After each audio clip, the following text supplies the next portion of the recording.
La TVT au cœur de l'information.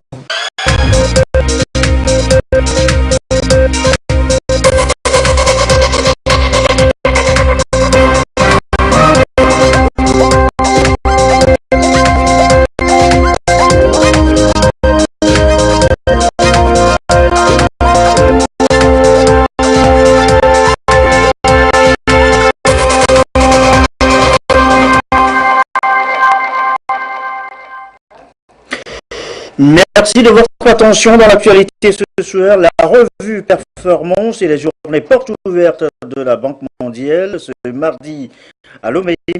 Cérémonie d'ouverture dans la matinée. Dans cette édition, nous reviendrons sur l'engagement de l'institution aux côtés de l'État togolais. Plusieurs projets et programmes sont en cours de réalisation.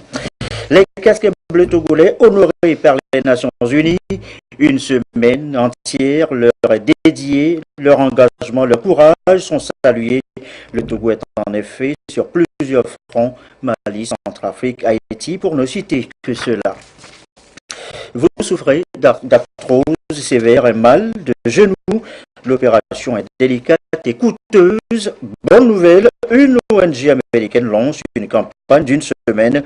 Les premières prises en charge ont déjà commencé ce mardi. Et voilà, madame, monsieur, le sommaire, bienvenue au 20h. Bonsoir à tous. Cela s'appelle un devoir de reconnaissance. Le chef de l'État, Faure Swaziland Gnassingbé, a reçu ce matin au palais de la présidence de la République une délégation de parlementaires de l'Assemblée nationale. Elle est conduite par son président, Dama Dramani. Elle est allée, cette délégation, remercier le chef de l'État pour la construction du nouveau siège de l'institution qui donne un nouveau cadre de travail pour les députés. Et ceci a été possible grâce au sens de responsabilité du chef de l'État dans la gestion de ce projet d'intérêt national. Les élus du peuple ont profité de l'occasion pour lui témoigner toute la gratitude de leur institution pour toutes ces orientations jusqu'à la réalisation complète de ce joyau qui fait la fierté de toute la nation. La représentation nationale reste confiante qu'en faisant preuve de persévérance, de courage et de patience, elle réussira à amener les Togolais à créer ensemble dans l'unité et dans la paix les conditions de l'émergence du Togo moderne et prospère. Tout ceci grâce aux bonnes relations de coopération entre le Togo et la Chine. Se faire connaître et faire connaître ses actions au Togo. Les domaines sont divers et variés. Santé, éducation, énergie, infrastructure et j'en passe. La Banque mondiale intervient en effet beaucoup dans notre pays. On parle déjà de 200 milliards de francs CFA investis cette année et c'est tout le portefeuille qui est passé en revue à l'occasion des journées portes ouvertes ce lundi. Un projecteur sur toutes ces actions dans un partenariat salué à l'ouverture, vous allez l'entendre, par le Premier ministre, comme ici l'homme classe. Le récit, Chassim Nabaka. Projet d'opportunité d'emploi pour les jeunes vulnérables, filets sociaux et services de base, projet d'appui à la compétitivité des services logistiques pour le commerce, centre d'excellence régional sur les sciences aviaires. Le groupe de la Banque mondiale finance 11 projets nationaux de ce genre au Togo, 6 projets régionaux et un appui budgétaire. En termes de chiffres, cela représente environ 200 milliards de francs CFA. La Société financière internationale, une filiale du groupe dédiée au secteur privé, a lui engagé 138 millions de dollars pour améliorer le climat des affaires au Togo. En 50 ans de partenariat, le portefeuille de l'institution de Bretton Woods ne s'est aussi bien porté. Une performance revue et saluée au cours de ces journées portes ouvertes. En ce jour spécial, nous avons voulu vous présenter les résultats de tous ces projets en cours d'exécution. Non pas sous la forme d'un rapport de plusieurs pages, mais sous une forme beaucoup plus concrète et interactive. C'est la raison d'être de ces journées portes ouvertes, qui visent à faire connaître au public les actions que nous finançons dans les différents secteurs, notamment l'éducation de base, l'enseignement supérieur, la santé, l'agriculture, l'environnement, les changements climatiques, l'énergie, les télécommunications, la protection sociale, le développement à la base, l'emploi des jeunes vulnérables et la gouvernance économique. C'est donc une occasion spéciale que nous avons retenue pour célébrer le partenariat entre la République togolaise et la Banque mondiale. Un partenariat de très bonne qualité qui date de plus de 50 ans et qui se renforce d'année en année et qui est impulsé par les plus hautes autorités nationales. Cet appui sans faille qui nous est accordé nous permet d'aller de l'avant dans le travail que nous faisons pour l'amélioration des conditions de vie des populations togolaises. Le développement d'un pays est un défi permanent. Voilà pourquoi la Banque mondiale multiplie des initiatives pour accompagner le gouvernement dans ses efforts pour améliorer les conditions de vie des populations. Avec le doublement de ressources octroyées par l'IDA 18 au Togo pour couvrir les années 2017 à 2020, nous avons réussi à mettre en route de nouveaux projets prioritaires qui s'inscrivent dans 3 principaux axes stratégiques que nous avons retenus avec le gouvernement dans notre partenariat pays, à savoir, premièrement, la performance du secteur privé et la création d'emplois décents. 2. La fourniture des services publics inclusifs. Et 3e, la durabilité et la résilience environnementale, sans oublier le thème fondamental de la gouvernance qui est transversal sur les 3 axes. Un second programme d'appui budgétaire de 40 millions de dollars est en cours de préparation et devrait être finalisé avant la fin de l'année 2018 pour aider à poursuivre ces réformes. Je n'oublie pas les efforts soutenus du pays ces derniers temps pour améliorer le climat des affaires et qui vont dans le même sens. Le gouvernement se réjouit du partenariat privilégié qui existe entre le Togo et le groupe de la Banque mondiale. Il qualifie l'ensemble des projets financés de succès. Il souhaite consolider ces bonnes performances pour le bien-être des populations togolaises, surtout les plus vulnérables.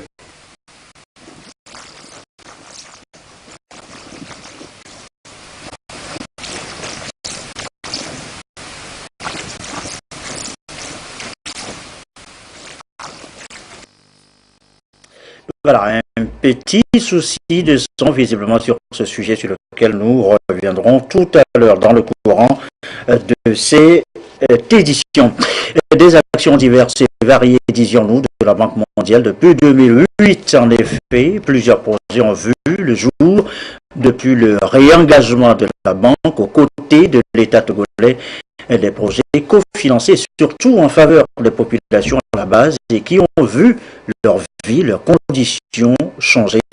Le cas notamment avec les filets sociaux et services de base, le projet d'opportunité d'emploi pour les jeunes vulnérables ou encore le projet d'appui au secteur agricole. Qu'a fait exactement la banque, son apport? Eh bien voilà cela dans cette série de dossiers. D'abord celui de Lucas. Le gouvernement togolais a fait de la réduction de la pauvreté, le bien-être des populations et l'emploi des jeunes un axe prioritaire de ses actions. Et plusieurs projets déjà réalisés et en cours d'exécution sont soutenus par le groupe de la Banque mondiale depuis son réengagement avec le Togo en 2008. La mise en œuvre effective du projet filets sociaux et services de base FSB et du projet d'opportunité d'emploi pour les jeunes vulnérables EJV, dont les impacts ne sont plus à démontrer, sont le fruit de ce partenariat. Le premier permet de soutenir au moins 200 projets de réhabilitation et de construction d'infrastructures de base, accroître l'accès de 72 000 élèves des communautés pauvres à des repas scolaires réguliers, sans oublier l'aspect de la croissance de revenus et la consommation des ménages. Le second vise à offrir aux jeunes femmes et hommes âgés de 15 à 35 ans qui sont vulnérables des opportunités économiques. Pour ce qui concerne la fourniture de repas chauds à nos frères et sœurs, je peux vous dire que l'engouement des élèves dans ces écoles n'est plus à démontrer. Et donc les effectifs et les premiers résultats, surtout ceux du deuxième trimestre, sont encourageants pour les projets. L'un des acquis de ce projet, c'est la connaissance, l'identification des 450 communautés qui doivent bénéficier de ces projets, c'est-à-dire des infrastructures, des transferts monétaires, de la cantine scolaire. Et également, l'élément important dans ce projet, c'est que le projet va être conduit de bout en bout par les communautés à travers l'approche de formation en gestion à la base. Le projet d'opportunité d'emploi des jeunes vulnérables EJV, quant à lui, veut donner des chances à des jeunes, surtout en milieu rural. Également, dans 200 communautés rurales du Togo, à améliorer leurs revenus. Et ceci à travers des travaux à haute intensité de main-d'œuvre, c'est-à-dire des travaux à caractère communautaire à partir desquels les jeunes vont contribuer au bien-être de leur communauté et en même temps vont bénéficier des renforcements de capacités, des rémunérations et surtout de l'entrepreneuriat. Nous recevons des appuis techniques des équipes de la Banque mondiale pour mettre en œuvre chacun de ces deux projets. Mais nous avons aussi les ressources financières qui s'élèvent à 26 milliards de francs CFA. À cela s'ajoute le projet d'appui au secteur agricole PASA qui a pour objectif de renforcer les capacités des bénéficiaires des cultures vivrières et d'exportation sélectionnées ainsi que favoriser un environnement institutionnel favorable au développement du secteur agricole. Il a donc contribué à garantir la sécurité alimentaire dans le pays. Un financement additionnel de 11 milliards de francs CFA est encore octroyé par la Banque mondiale et va renforcer les interventions du projet, puis accroître l'impact et la durabilité des actions auprès des bénéficiaires. Nous avons dans un premier temps, dans la première composante, soutenu l'appui à la montée en puissance du modèle des ESOP, entreprises de services et organisations de producteurs. Nous avons initié donc 20 dans le riz, dans le manioc, le soja, l'arachide, le miel, et cela a permis donc de pouvoir toucher près de 13 500 producteurs de tontine, dont près de 5 000 femmes. En mettant l'accent sur les micro-projets des bénéficiaires, nous avons un fonds compétitif. Donc on lance un avis à proposition, on appelle la proposition. Les gens soumission avec des projets, nous évaluons et nous prenons les meilleurs que nous finançons. Nous avons financé un certain nombre et on a eu les résultats intéressants. Vous avez vu Foufou Mix, il a reçu 20 millions comme subvention. Il en a ajouté lui-même et il a développé plus les Foufou Mix là qu'avant. On a touché dans le domaine de la pêche pour améliorer les étangs piscicoles, pour avoir les alevins, les prouvants pour produire. Nous avons fait ça dans l'élevage. On a donné des géniteurs améliorateurs aux éleveurs. Nous les avons amenés même à avoir même une ferme. Donc ils sont passés du simple éleveur traditionnel à la maison pour manger à quelqu'un qui peut vendre donc son cheptel. Ces projets cofinancés par le groupe de la Banque mondiale et l'État togolais ont sans nul doute changé le quotidien des populations dites vulnérables, des paysans dans leurs activités et gains, ainsi que contribuer au maintien de la croissance économique. À cette revue du portefeuille couplé des journées portes ouvertes sur la Banque mondiale, les résultats et toutes les actions menées dans le cadre de ces projets sont exposés au public. Et leur impact reste encore palpable sur le terrain. En tout, 11 projets et programmes nationaux sont actuellement en cours d'exécution grâce à l'accompagnement, à l'appui de la Banque mondiale. Mais ce soir et dans cette édition, dans le document à suivre notamment, on va s'intéresser à 3 précisément. Le PPAO, Programme de productivité agricole en Afrique, le CERSA, Centre d'excellence régionale pour les sciences aviaires, et le projet WARCIP Togo. Question ce soir, quels impacts ces projets ont aujourd'hui sur la vie des populations bénéficiaires? Question-réponse dans une seconde. Le Togo mise sur une agriculture durable pour booster le secteur en développant de nouvelles technologies afin de mieux accompagner les producteurs sur toute la chaîne. Le pays enregistre ces dernières années de bonnes performances agricoles avec l'implication des partenaires, notamment la Banque mondiale. Avec le PPAO, Programme de productivité agricole en Afrique de l'Ouest, dont la première phase a été financée en 2011 par l'institution de Bretton Woods à hauteur de 12 millions de dollars, soit environ 7 milliards de francs CFA, le secteur a été assaini et les producteurs ont désormais accès à des intrants améliorés. De 9% en 2011, aujourd'hui, ce taux est passé à 12% avec la mise à la disposition des producteurs des machines pour la transformation des produits agricoles ainsi que des technologies pour la conservation. Le défi est encore grand et le financement additionnel d'environ 6 milliards de francs CFA pour la période 2017-2019 permettra de consolider et d'intensifier les résultats obtenus. Le défi aujourd'hui, c'est de mettre vraiment à l'échelle l'ensemble des technologies qui puissent vraiment améliorer la productivité pour nous permettre vraiment de développer une agriculture durable au niveau du pays. La machine que vous voyez, c'est un promoteur au niveau national avec lequel le projet a travaillé pour développer cette chaîne d'extraction de courge. Donc c'est une chaîne d'extraction de courge. Vous avez la broyeuse de courge et puis l'extracteur de courge que nous avons développé et qui permet réellement pour nos femmes et surtout pour nos mamans de réduire considérablement la pénibilité qu'il y a dans l'extraction de courge. Nous avons travaillé aussi avec un autre promoteur pour stabiliser la bière locale, le Tchoukoutou. Donc vous les avez embouteillés aujourd'hui qui sont commerciales et qu'on peut vraiment vendre comme la bière, comme toute autre chose. La dynamique est aussi impulsée au niveau de la filière avicole avec une approche scientifique. Le CERSA, Centre d'excellence régionale sur les sciences aviaires, financé à hauteur de 8 millions de dollars par la Banque mondiale sur 5 ans, donne déjà des résultats probants et répond aux attentes des aviculteurs.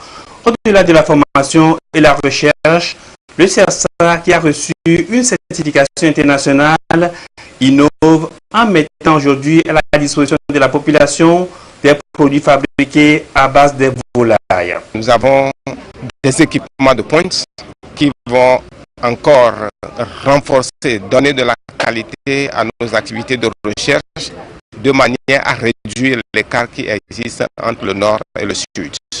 La Banque mondiale a financé à ce jour 46 centres en Afrique de l'Ouest, centrale et de l'Est, mais le CERSA est le seul de ces centres-là à se focaliser sur les sciences aviaires. La qualité de la recherche dans ce centre passe également par l'amélioration de la connectivité et la réduction des coûts des services de communication. C'est le défi que devra relever à terme WARCIP Togo, programme ouest-africain de développement des infrastructures de communication avec une enveloppe financière de 30 millions de dollars, soit environ 17 milliards de francs CFA. Cette approche passe par la mise en place de certains équipements techniques, notamment la construction d'un data center. Nous avons d'ores et déjà mis en service un point d'échange Internet donc dont l'avantage pour les opérateurs et pour les utilisateurs finaux d'Internet est que les communications, les échanges entre internautes de différents opérateurs resteront purement, strictement sur le territoire. Ce qui était fait avant la mise en place, avant le déploiement de ce point d'échange, c'était qu'un client de café informatique qui veut envoyer un mail à un client de Togo Télécom, son mail transitait par des nœuds à l'international, en France, aux États-Unis, avant de revenir à son correspondant de l'autre côté. Bon, aujourd'hui, ce délai-là est supprimé. Donc, ce qui induit plus de performance, c'est-à-dire de rapidité dans les connexions Internet, et également cela génère des économies pour les opérateurs qui louent de la capacité à l'international. La voie pour la transformation économique et sociale du Togo est déjà tracée avec l'exécution de ces différents projets et programmes. Et la Banque mondiale entend rester aux côtés du pays pour cette vision. Sa campagne africaine sur cette nouvelle approche se traduit si bien au Togo avec le concept Togo Can, le Togo peut y arriver. Et voilà donc pour la Banque mondiale, mais je précise que nous reviendrons tout à l'heure sur la cérémonie d'ouverture ce matin pour ces journées portes ouvertes. Le Togo s'appuie aussi sur d'autres partenaires. La France, par exemple, elle vient d'accorder encore un financement de plus de 167 millions de francs CFA au gouvernement togolais. C'est le secteur communication qui en est le principal bénéficiaire. La cérémonie de signature, le récit de Yves Agbevivi.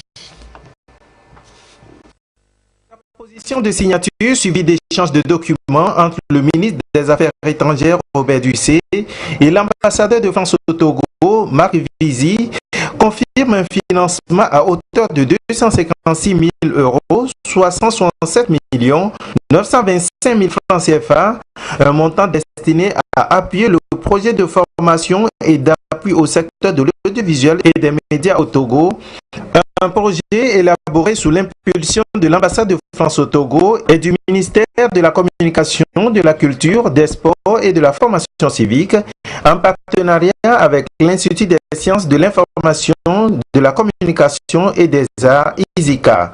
Ce financement octroyé à travers le Fonds de solidarité pour les projets innovants, les sociétés civiles, la francophonie et le développement humain, vise, selon Marc Vizi, ambassadeur français au Togo, à rendre le secteur de l'audiovisuel et des médias au Togo en adéquation avec les exigences réglementaires souhaitées par les autorités togolaises. Nous avons travaillé avec le ministère de la Culture et de la Communication longuement, pendant plusieurs mois, pour définir un programme d'accompagnement et de formation qui comporte plusieurs volets. D'abord, un appui à l'encadrement législatif et réglementaire des métiers de la presse que souhaite mettre en œuvre le ministère de la Culture et de la Communication, mais aussi un programme de formation continue des journalistes. Et pas seulement, c'est aussi la troisième composante, un programme de formation par module destiné aux professionnels des médias, que ce soit des techniciens audiovisuels, des journalistes spécialisés ou des employés exerçant des fonctions support au sein de certains organes de presse et des médias. Et puis enfin, une quatrième composante qui consiste en des actions de valorisation de l'image des médias au Togo. Pour le ministre de la Communication, Guy Madié Lorenzo, ce financement intervient à un moment où le ministère cherche à inscrire le secteur dans un cadre réglementaire et ce financement est un appui conséquent pour l'aboutissement du dit projet. Nous cherchions à mettre en place place un cadre réglementaire et législatif pour permettre à nos médias d'État et médias privés, de pouvoir renforcer sa capacité et de travailler dans un esprit qui nous permettra demain d'améliorer l'image des médias publics et privés au Togo. J'espère que nous atteindrons ces objectifs à l'issue de ce projet et je pense que ça augure des lendemains vraiment meilleurs en matière de formation pour nos hommes et femmes des médias. Il est certain que ce projet, renchérit le ministre de l'Enseignement supérieur de la Recherche, Nico Broum, vient renforcer la qualité des prestations du secteur de l'audiovisuel et des médias. Il a rassuré le diplomate français que l'investissement produira les fruits attendus. Quand il s'agit de renforcer la compétence des hommes et des femmes, ils sont engagés dans un métier noble, donner l'information, communiquer, informer.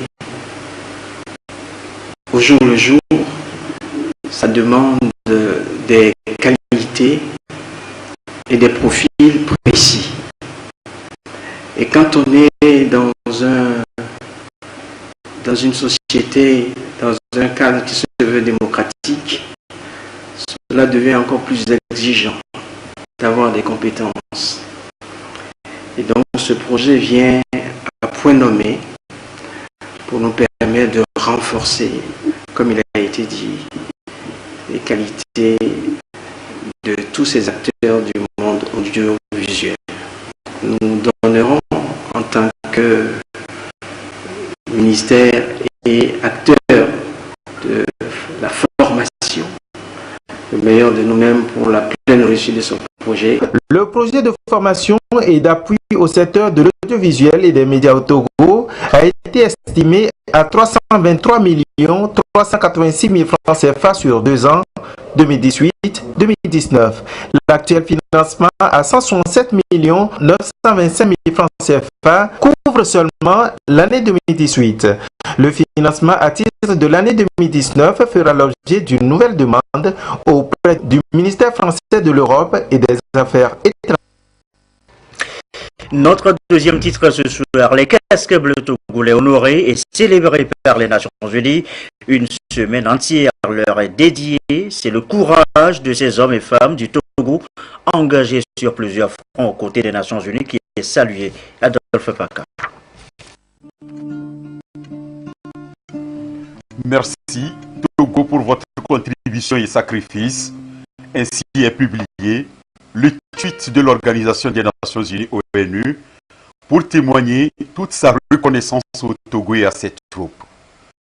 Cette semaine du 18 au 24 juin, une campagne de l'Organisation mondiale est prévue pour célébrer et honorer exclusivement les casques bleus togolais. Il est prévu au titre de cette campagne la diffusion d'une série de visuels en 6 langues, des documents qui viendront illustrer leurs actions sur le terrain. Occasion aussi pour la communauté internationale de saluer le courage de ces hommes et femmes du Togo qui s'engagent, parfois au péril de leur vie, au service de la paix dans le monde. À ce jour, le Togo est le 16e pays contributeur de troupes et de personnel de police aux opérations de maintien de la paix dans le monde, avec un effectif de 1430 soldats et policiers déployés dans les missions de l'ONU en République centrafricaine, en République démocratique du Congo, en Haïti, au Mali, etc. Déjà au début de ce mois de juin, le secrétaire général des Nations Unies, Antonio Guterres, a rendu hommage à New York aux casques bleus, dont des Togolais tombés dans des opérations de maintien de la paix. Sur le continent, le Togo est l'un des rares pays à créer déjà en 2009 le centre d'entraînement aux opérations de maintien de la paix. Un centre qui a pour mission de servir de base commune d'entraînement et de mise en condition opérationnelle pour les contingents destinés aux opérations de maintien de la paix et de permettre une certification plus rapide des troupes par l'ONU et la CEDEAO. Je vous l'annonçais tout à l'heure, retour donc sur les journées portes ouvertes de la Banque mondiale. Elle se fait connaître et fait connaître ses actions au Togo. Les domaines sont divers et variés, santé, éducation, énergie, infrastructure et j'en passe. La Banque mondiale intervient donc en effet beaucoup dans notre pays. On parle de 200 milliards de francs CFA déjà investis cette année et c'est tout le portefeuille qui est passé en revue à l'occasion de ces journées portes ouvertes ce lundi, un projecteur sur toutes ces actions dans un partenariat salué à l'ouverture. Ce matin, vous allez l'entendre par le Premier ministre, comme c'est l'homme. Classe sous le récit, Tchassim Nabaga. Projet d'opportunité d'emploi pour les jeunes vulnérables, filets sociaux et services de base. Projet d'appui à la compétitivité des services logistiques pour le commerce. Centre d'excellence régional sur les sciences aviaires. Le groupe de la Banque mondiale finance 11 projets nationaux de ce genre au Togo, 6 projets régionaux et un appui budgétaire.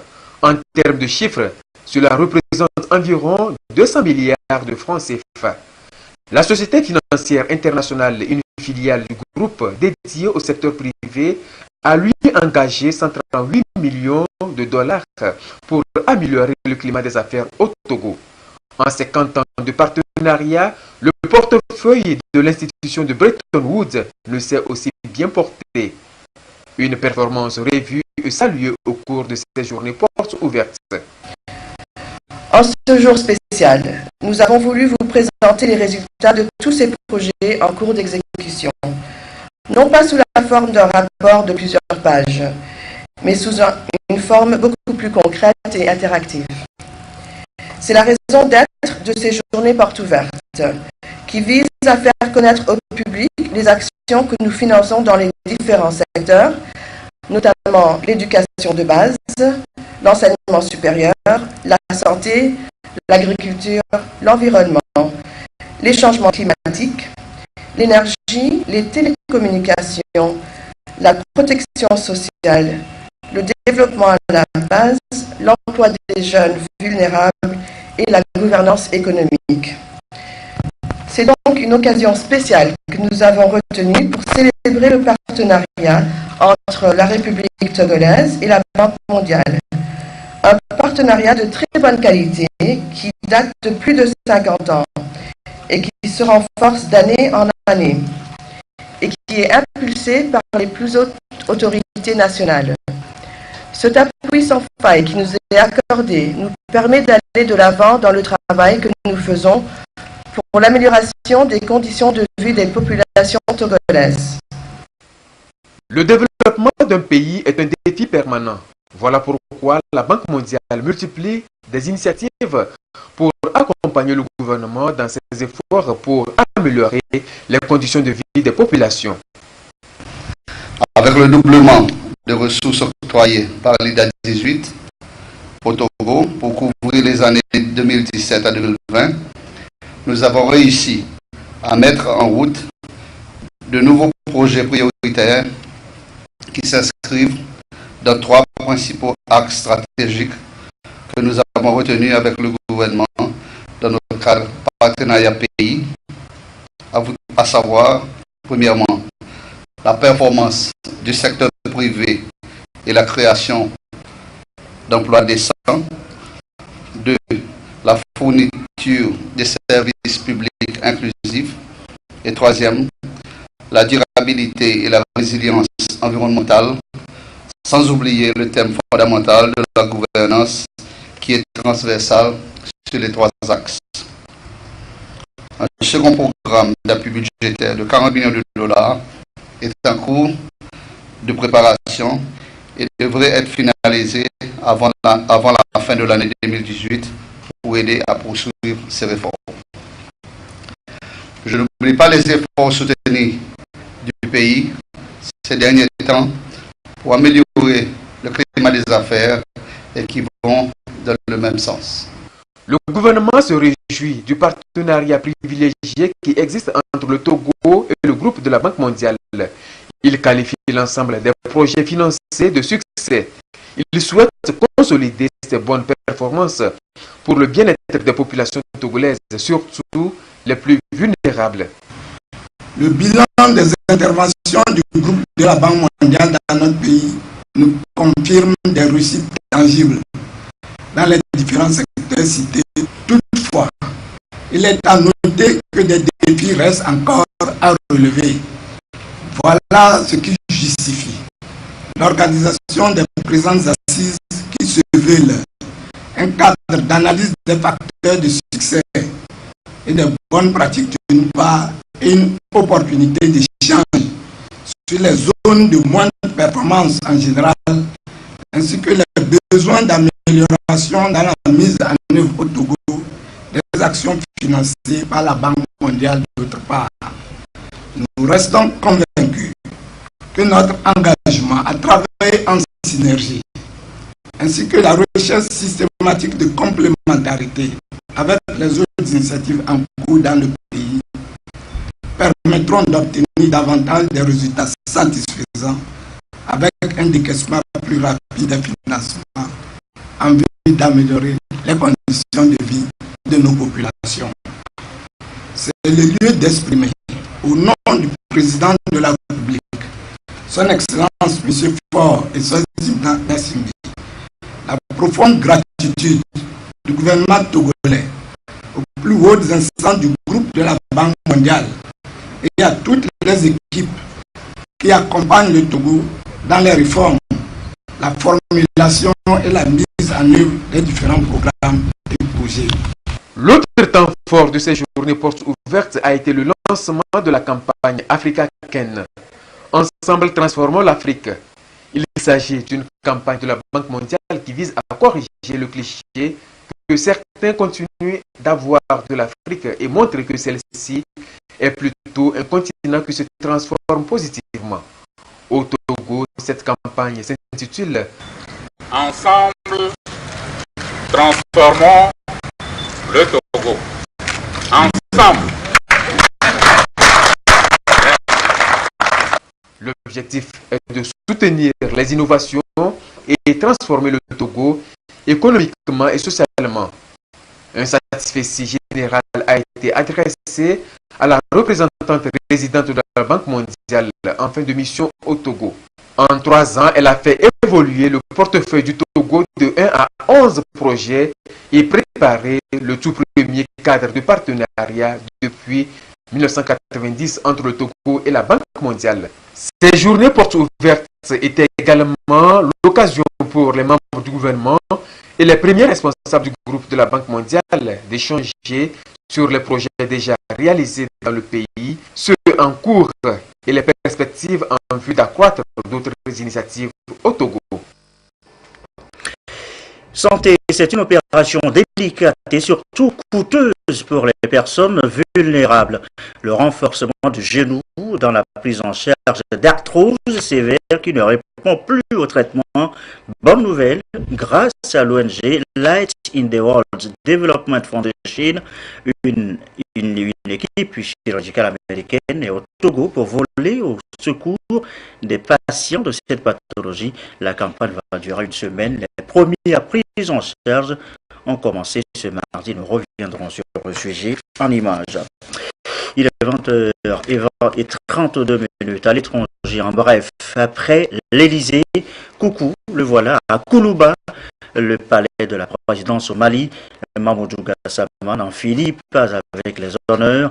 Le jeune malien héros, après avoir sauvé un enfant en escaladant la façade d'un immeuble à Paris, a été reçu hier à Bamako par le président Ibrahim Boubacar Keïta, qui l'a félicité.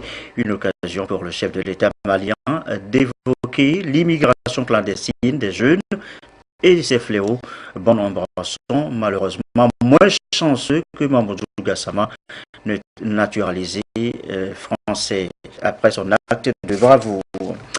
Cela dit, retour chez nous au Togo. Le Togo, justement, élu, vous le savez, au comité intergouvernemental de la sauvegarde du patrimoine culturel immatériel. Nous en faisions mention hier dans notre édition de 20 heures. C'est une élection pour 2 ans. Question ce soir, au-delà de l'élection, quelle plus-value pour le patrimoine culturel togolais? Des éléments de réponse avec Adolphe Paccard. Bonne nouvelle pour le monde de la culture togolaise. Pour la période 2018-2022, le Togo est élu au comité intergouvernemental de la sauvegarde du patrimoine culturel immatériel de l'UNESCO. Dans le groupe 5A, il loge aux côtés du Cameroun, du Djibouti, de l'île Maurice, du Sénégal et de la Zambie. Un travail minutieusement préparé en amont et qui mérite aujourd'hui cette marque de reconnaissance des efforts consentis par l'autorité avec un seul but, promouvoir et valoriser la culture. C'est un résultat combiné d'un certain nombre d'actions qui ont commencé depuis le début de l'année, depuis janvier, par laquelle, au moment où nous avons demandé à son Excellence Monsieur le Président de la République l'autorisation pour poser la candidature de notre pays. À partir de ce moment-là, 3 ministères ont commencé à travailler ensemble. Notre ministère, le ministère en charge de la culture, mais le ministère des Affaires étrangères et de la coopération, et le ministère des enseignements supérieurs, le ministère des Affaires étrangères, parce que il y a beaucoup de lobbying qui ont été faits auprès de pays amis du groupe Afrique au sein de l'UNESCO et le ministère de l'enseignement supérieur et de la recherche, parce que c'est ce ministère qui représente l'UNESCO au Togo. Une action combinée de plusieurs acteurs a commencé par la représentation du Togo à l'UNESCO. Le patrimoine culturel immatériel, voilà qui désigne des richesses inestimables dont sont dépositaires nos communautés. Ici, des représentations et artefacts. Ailleurs, des danses atypiques et des chants. Et sous d'autres cieux, la polyphonie, des pierres qui chantent.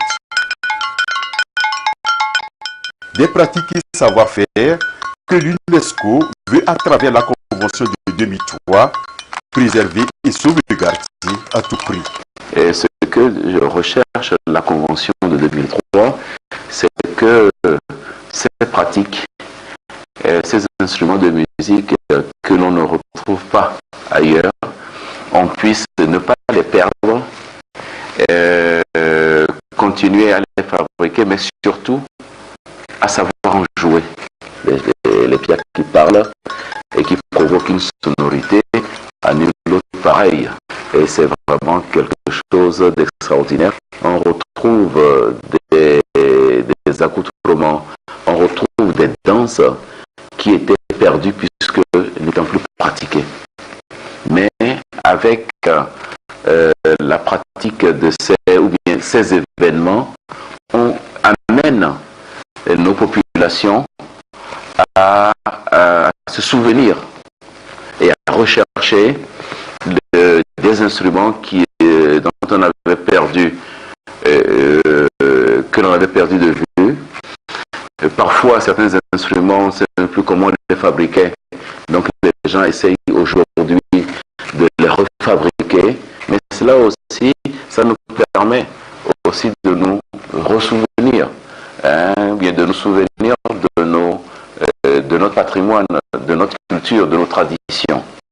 Je pense que notre rôle et notre place au sein de ce comité intergouvernemental permettra de participer très activement à la valorisation et à la sauvegarde de notre patrimoine culturelle immatérielle. 168 États ont ratifié cette convention en 2003. Le Togo ne compte pas s'arrêter là. Déjà en 2017, il a été élu devant de nombreux pays au comité de sauvegarde du patrimoine subaquatique. Des épaves, une haute richesse qui mérite l'attention des États. Alors, football, Coupe du Monde, tous les espoirs se reposaient sur eux. Eh bien, les Lions du Sénégal l'ont fait. Victoire ce soir, la seule, l'unique des équipes africaines dans la compétition pour l'instant. Le Sénégal a donc battu la Pologne 2-1 ce mardi. L'Égypte n'a pas connu, vous le savez, la même fortune. Pire. Résumé Jean Kofi Edjidji. Après les défaites consécutives de l'Égypte, du Maroc, du Nigeria et de la Tunisie pour les premières sorties, le Sénégal a sauvé l'honneur du continent africain. Les Lions de la Teranga avaient rendez-vous avec les ailes blancs de la Pologne. Une rencontre qu'ils ont entamée de la belle manière. À la 18e minute, lui était le manque de précision de Mbaye Niang, le Sénégal allait déjà prendre le dessus. Ce n'est que partie remise. À la 38e minute, laissé seul dans l'axe à l'entrée de la surface de réparation adverse, Idrissa Gueye, suite à une belle combinaison, arme son tir dévié par le défenseur polonais Sionek qui ouvre le score pour le Sénégal.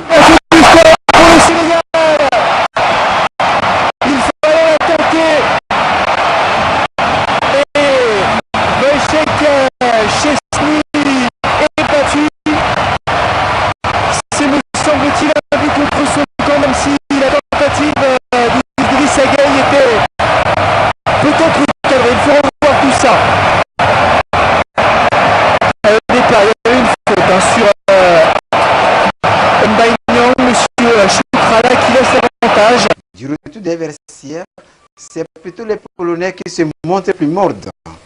Robert Lewandowski et ses coéquipiers ont voulu changer le cours du jeu en pesant énormément sur la défense sénégalaise.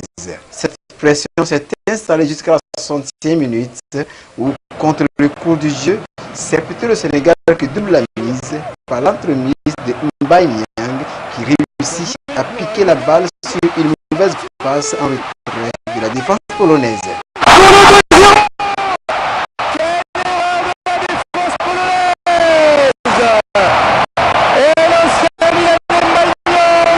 Début à 0 pour le Sénégal, la Pologne ne désarme guère et parvient à réduire le score à la 86e minute.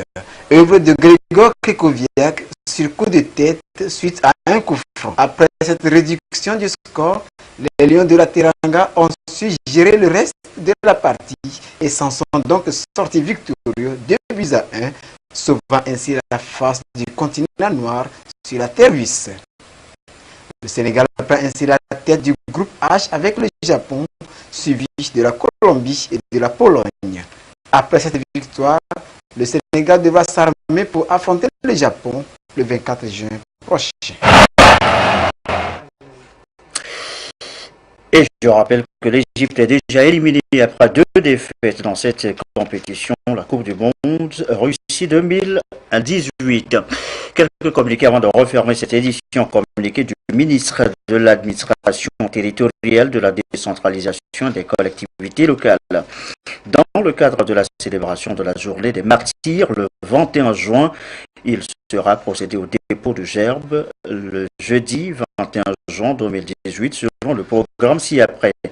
À Lomé, place des Martyrs, 7h, arrivée et installation de la population, 7h25, arrivée et installation des invités, 7h30, arrivée et installation des chefs d'état-major des armées, arrivée et passage en revue des troupes par le chef d'état-major général des forces armées togolaises, 7h35, arrivée et installation des membres du gouvernement, 7h40, arrivée de Monsieur le Président de l'Assemblée nationale, 7h45, arrivée de Monsieur le Premier ministre, 7h 8h50, arrivée de son Excellence, Monsieur le Président de la République ou de son représentant. 8h, dépôt de la gerbe, sonnerie aux morts. 8h05, rappel historique par le maître de cérémonie. 8h30, départ de son Excellence, Monsieur le Président de la République ou de son représentant. Fin de la cérémonie. Dans la préfecture, le dépôt de gerbe se fera aux endroits prévus à cet effet à la même heure. La direction générale de la compagnie énergie électrique du Togo informe à son aimable clientèle que suite aux pluies et vents violents survenus dans la nuit du lundi 18 juin 2018 aux environs de 21h10, la fourniture de l'énergie électrique a été affectée dans les villes de Lomé-Thiévier et leurs environs. La reprise a été faite vers 23h00. La direction générale présente ses excuses à la clientèle et la remercie pour sa bonne compréhension. Voilà qui met fin, qui referme cette édition de 20h. Merci à vous qui nous suivez ce soir à Bangui, au Centrafrique, sur la télévision togolaise. Et comme d'habitude, toujours fidèlement, belle soirée.